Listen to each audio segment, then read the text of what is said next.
Rescheduling a flight. From the home page, click Manage Booking. Input the reference number. Then, click Get My Booking and wait for the next page to load. The next page will show the booking details. From the passenger detail table, click Reschedule. Then, click Online Reschedule. Choose the new date of travel from the calendar. Then click Search.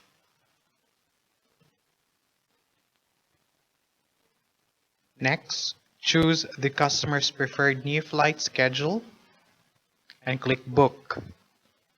The next page will show the new flight details and fare breakdown.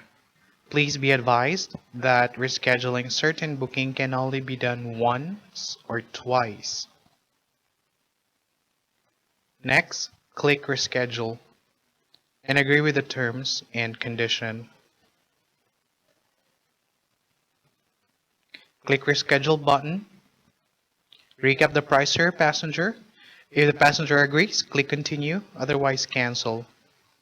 Then choose the mode of payment, deposit or credit card. Then click Pay. Review the new flight itinerary and print or email to the passenger.